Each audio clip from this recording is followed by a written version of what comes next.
अफगानिस्तान में तालिबान के आते ही पाकिस्तान ने अपने कुछ एयरबेस को एक्टिव कर दिया है। पाकिस्तान भारत के खिलाफ बड़ी साजिश को अंजाम देने की फिराक में है। तालिबान और पाकिस्तान के गठजोड़ को लेकर अमेरिकी खुफिया विभाग के एक पूर्व अधिकारी ने भी भारत को आगाह किया है। देखते हैं टॉप 9 बैटल ऑफ अफगान।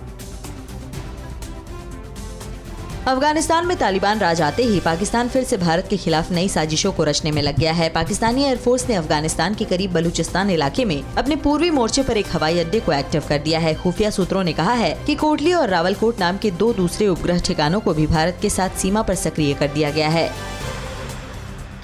अमेरिकी खुफिया एजेंसी CIA के पूर्व अधिकारी डगलस लंडन ने अफगानिस्तान में तालिबान के मजबूत होने पर भारत को चेताया है। डगलस ने तालिबान से खतरे को लेकर आगाह करते हुए कहा कि पाकिस्तान तालिबान में गठजोड़ से जिहादी और आतंकी संगठन लश्कर-ए-तैयबा और जैश-ए-मोहम्मद के भी हौसले बढ़ेंगे। अफगानिस्तान के दिन ब दिन बिगड़ रहे हालात पर अमेरिकी सेना के जनरल मार्क मिल्ले ने कहा है कि अफगानिस्तान में गृह युद्ध छिड़ सकता है। जनरल मार्क मिल्ले ने कहा कि तालिबान के अलग अलग गुटों के बीच सत्ता की लड़ाई खतरनाक मोड़ पर पहुंच चुकी है। अल-कायदा और ISIS जैसे आतंकी संगठन भी इसका फायदा उठाने की फिराक में है।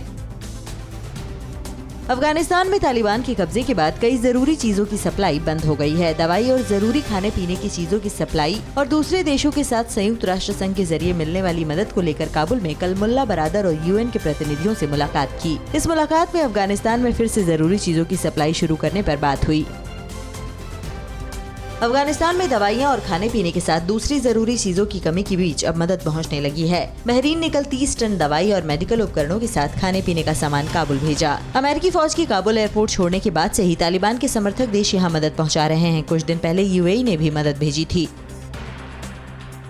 अफगानिस्तान को लेकर पाकिस्तान के PM इमरान खान ने सऊदी अरब के क्राउन प्रिंस मोहम्मद बिन सलमान से फोन पर बात की है। इमरान ने इसके साथ कतर समेत खाड़ी देशों के नेताओं से भी फोन पर बात की है। इस बातचीत में इमरान ने पाकिस्तान के साथ ही क्षेत्रीय स्थिरता के लिए अफगानिस्तान में शांति स्थापना पर जोर दिया। अमेरिका को अब भी अफगानिस्तान से कई अमेरिकी नागरिकों के साथ मददगार ग्रीन कार्ड होल्डर अफगानी नागरिकों का रेस्क्यू करना है, लेकिन तालिबान अब उनको इजाजत नहीं दे रहा है। मज़ार शरीफ हवाई अड्डे पर अमेरिका के 6 विमान मौजूद हैं, लेकिन अब तालिबान की मंजूरी बिना ये विमान नहीं उड़ सकते। अमेरिका दोहा के जरिए लगातार तालिबानी नेताओं से उड़ान की इजाजत लेने की कोशिशों में लगा है। तालिबानी आतंकी अफगानिस्तान में छूट गए अमेरिकियों और उसके मददगार अफगानी नागरिकों को मारने के लिए घर घर तलाशी अभियान चला रहे हैं। अफगानिस्तान में फंसी नासिरा ने अमेरिकी मीडिया को बताया है कि वो काफी दहशत में हैं। हर पल उन पर मौत का साया मंडरा रहा है। अमेरिका में अब भी करीब 200 अमेरिकी पासपोर्ट होल्डर फंसे हुए हैं।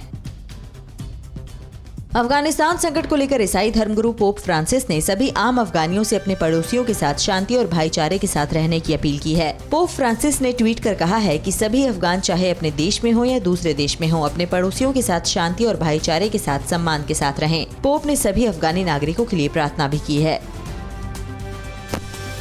अड़ी सोमवार से शुक्रवार शाम 6 बजे सिर्फ TV9 भारतवर्ष पर।